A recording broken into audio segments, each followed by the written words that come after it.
네, 안녕하세요. 이준입니다. 먼저 선생님들께 구글 클래스룸 수업을 올리는 방법을 설명드리기 앞서서 구글 클래스룸이 어떻게 구성되어 있는지 알려드리겠습니다. 구글 클래스룸은 스트림, 수업, 사용자, 성적 탭으로 이루어져 있는데요. 여기 스트림 탭에서는 왼쪽에는 곧 마감되는 과제들이 보이고요. 그리고 선생님들이 강의를 등록해 주시면 등록된 순서대로, 오픈되는 순서대로 상위에 강의가 노출이 됩니다. 이 부분은 공지나 알림 작성이 가능한데요. 수업에 공지사항 탭을 만들어 놨으니 사용할 일은 없으실 것 같습니다. 다음은 수업 탭입니다. 수업 탭에서는 주제가 곧 과목이 되는데 이렇게 주제별로 수업을 볼 수 있고요. 사용자 탭에서는요. 교사와 학생의 목록이 보입니다. 학생의 이름을 클릭하게 되면 학생이 지금까지 제출했던 과제 그리고 제출하지 않은 과제들이 보이고요. 성적 탭에 가면 과목이 뒤섞이기는 하지만 모든 과제들의 성적이 학생별로 나오게 됩니다. 네, 다음은 수업을 만드는 방법입니다. 수업은 수업 탭에서 만들기를 이용해서 만들 수 있는데요. 과제, 퀴즈 과제, 질문, 자료, 게시물 재사용 탭이 있습니다. 과제는 문서나 퀴즈, 설문, 파일 첨부 등을 한 뒤에 과제를 제출받는 형태로 출석이 확인이 가능하고요. 퀴즈 과제는 이 과제에서 퀴즈가 기본으로 세팅되어 있는 형태입니다. 질문은 과제 제출이 아닌 간단한 답변 같은 걸로 제출을 받는 형태고요. 자료는 과제 제출 없이 자료를 제공하는 형태입니다. 과제 탭을 이용해서 수업을 한번 만들어 보겠습니다. 과제 탭을 누르시면 제목 적는 칸에 형식을 이런 식으로 통일을 해주세요. 제일 먼저 날짜, 그 다음 교시, 과목, 그리고 과제인지 수행평가인지 적어주시고요. 그 다음에 제목을 적어주시면 됩니다. 아래에 있는 이 칸은 수업 내용을 작성하는 칸입니다. 여기에 작성을 하시고 추가나 만들기 이 탭을 이용해서 파일을 첨부하시면 됩니다. 추가 같은 경우는 기존에 파일이 있는 경우 추가를 누르시면 되고요. 파일을 새로 만드는 경우에는 만들기를 누르시면 됩니다. 그럼 오른쪽에 있는 화면을 한번 보겠습니다. 대상을 설정할 수가 있는데 기본적으로 전체 학생에게 1학년 6반 전체 학생에게 과제가 부여가 됩니다. 개별적으로 부여하고 싶으시면 눌러서 체크를 각각 해주시면 되고요. 과제 점수를 만점을 여기 점수에다가 적어주시면 됩니다. 기한은 출석 요건에 맞춰서 기한을 넣어주시면 되고요. 주제에 본인의 과목을 선택을 해서 작성을 해주시면 됩니다. 파일 첨부에 대해서 조금 더 자세히 보겠습니다. 기존에 파일이 있는 경우에는 추가를 누르면 되는데 구글 클래스룸에 등록되는 파일들은 기본적으로 구글 드라이브에 등재가 됩니다. 구글 드라이브 안에 이미 파일이 있는 경우에는 이렇게 구글 드라이브를 선택해 주시면 되고요. 다음 파일을 선택해서 PC에 파일이 있는 경우 업로드를 선택하시면 브라우즈가 나옵니다. 여기에서 PC에 있는 파일을 첨부를 해주시면 됩니다. 그 다음 링크는 특정 홈페이지를 링크 달아주실 때 사용하면 되고요. 유튜브는 유튜브에 있는 영상을 가지고 올 때 사용합니다. 새로 만드는 경우에는 이 만들기 버튼을 이용하시면 되는데요. 만들기에서 보통 문서나 설문지를 이용을 합니다. 설문지 같은 경우에는 퀴즈를 주로 이용하기 때문에 아까 퀴즈, 과제를 이용하시면 되겠습니다.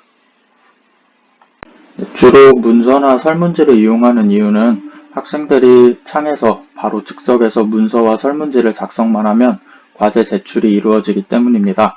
아까 추가해서 PDF 파일이나 또는 어떤 사진을 첨부할 경우에는 학생이 따로 파일 첨부를 해야 과제 제출이 완료가 됩니다. 만들기를 이용해서 문서를 한번 만들어 보겠습니다. 문서를 만들면 자동으로 문서가 만들어지면서 구글 문서가 뜨게 됩니다. 구글 문서에서 이제 학생들이 작성할 만한 그런 학습지 같은 것들을 작성을 해주시면 되는데 기존에 한글 파일이 있으시면 그것을 여기에 붙여 넣으면 조금 깨질 수가 있어요. 따라서 어느 정도 수정은 해주시고 제가 가지고 있는 학습지를 예시로 한번 들어볼게요. 여기 이 정도 부분만 한글 파일로 되어 있는 학습지를 구글 문서에 붙여 넣으면 표 크기라든지 수식이나 그림 같은 것들은 제외가 되고 붙여 넣어지니까 이 부분은 따로 작업을 하셔서 작성을 해 주셔야 합니다. 왼쪽 윗부분, 이 부분이 이제 파일 이름을 정하는 부분인데, 공간에서 위치 관계. 이렇게 파일을 저장을 하면 자동으로 저장이 되니까 다시 학습 탭으로 오셔서 여기에서 탭을 이제 선택을 해주시면 됩니다. 학생 파일 보기 권한 제공은 제가 방금 작성한 그 문서를 학생들을 볼 수만 있고요. 그 다음에 학생에게 파일 수정 권한 제공 같은 경우는 원본 파일에 학생들이 모두 손을 댈 수 있습니다. 협업 작업을 하거나 그런 상황일 때만 사용을 하고 보통은 학생별로 사본 제공을 해서 각자 제출할 수 있도록 작업을 합니다.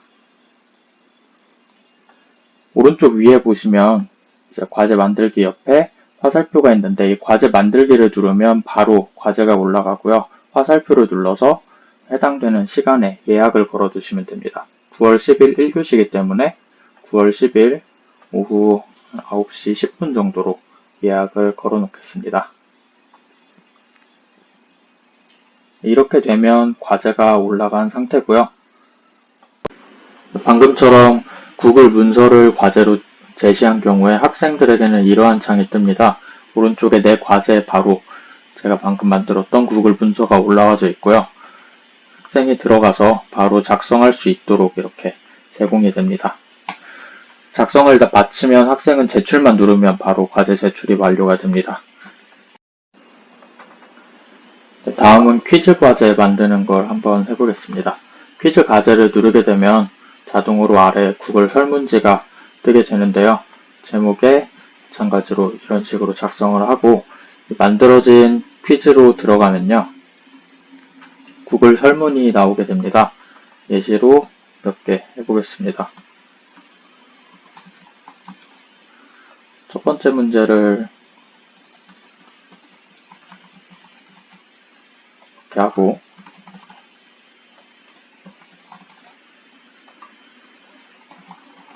이런 식으로 예시를 만들면요. 아래 답안에 정답을 체크를 해주시고 점수를 할당을 해주시면 됩니다. 마찬가지로 자동 저장되기 때문에 왼쪽 상단에 제목만 바꿔주신 다음에요. 여기로 돌아오면 이제 여기는 아직 바뀌지 않지만 바뀌어 있습니다. 그 다음에 성적 가져오기가 ON이 되어 있는데 성적 가져오기를 ON을 해주시면 자동으로 학생들 채점한 결과가 성적에 들어가니까 이걸 켜두시는 게 좋습니다. 근데 퀴즈만 제공하는 게 아니라 이렇게 추가로 유튜브 영상이나 또는 파일을 제공하는 경우에는 성적 가져오기가 되지 않습니다. 따로 설정을 해야 되는데 그 경우에 학생 이름이 아니라 이메일 주소랑 성적이 나오기 때문에 꽤 번거롭습니다. 따라서 퀴즈는 퀴즈만 넣거나 아니면 영상을 제공하고 싶으시면 이 내용 부분에 영상을 넣어주시면 될 것 같습니다. 다음은 게시물 재사용하는 방법입니다. 제가 방금 2개의 수업을 올렸는데 이 수업을 다른 반에 올리고 싶을 때 사용하는 기능인데요. 1학년 7반 교실에 같은 수업을 올려보겠습니다. 똑같이 1학년 7반 수업에 들어가셔서 만들기를 누르신 다음에 게시물 재사용을 누르시면요. 제가 들어가 있는 클래스들이 쭉 뜨게 됩니다. 클래스들이 뜨면 방금 올렸던 1학년 6반 클래스를 선택을 하시고 그 다음에 방금 올린 그 수업이 이렇게 나올 거예요. 그 수업을 클릭해서 재사용을 누르시면 수업이 그대로 복사가 되고 편집할 수 있는 창이 나옵니다. 편집에서는 앞에 그 날짜와 교시 정도만 바꿔주시면 됩니다.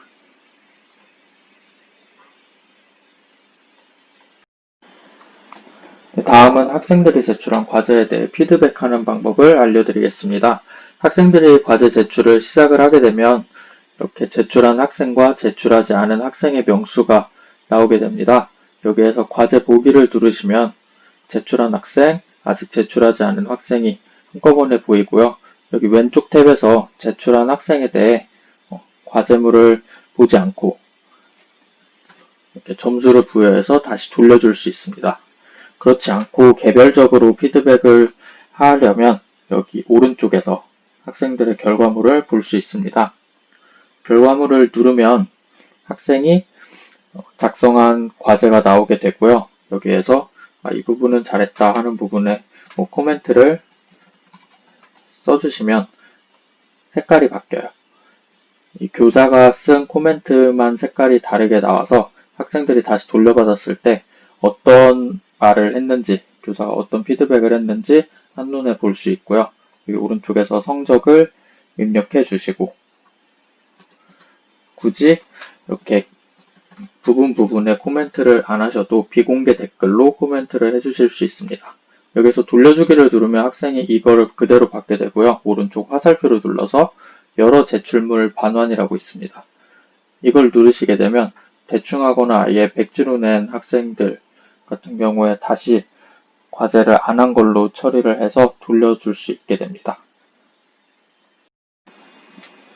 이번에는 문서와 설문 이외에 다른 첨부 파일, PDF나 사진 또는 영상을 첨부했을 때 과제를 제출받는 방법에 대해서 알려드리겠습니다.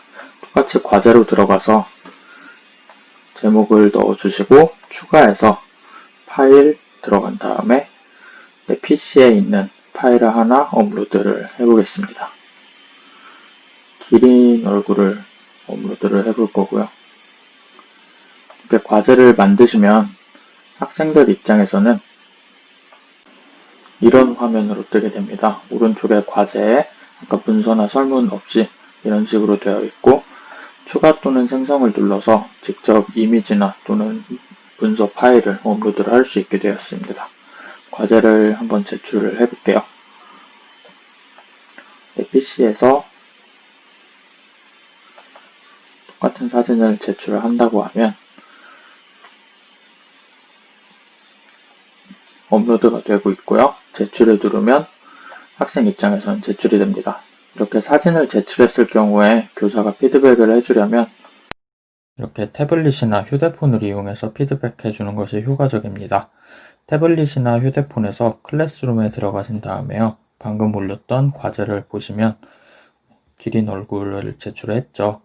제출한 화면에서 위쪽에 보시면 필기 버튼이 있는데 이 필기 버튼으로 피드백을 이렇게 해서 저장을 눌러주시면요. 학생에게 제가 피드백한 필기한 사진이 다시 등록되게 됩니다. 이런 식으로 에디티드가 붙어서 그 피드백한 사진이 등록이 되고요. 필기한 사진 학생 화면에서는요. 이렇게 내가 낸 과제와 선생님이 피드백해준 과제 동시에 보이게 됩니다. 아까 제가 채점을 하지 않고 다시 피드백을 해준 채로 반환을 하게 됐다면요. 여기 아래 계속 결과물이 쌓이게 되는 구조로 이루어져 있습니다. 채로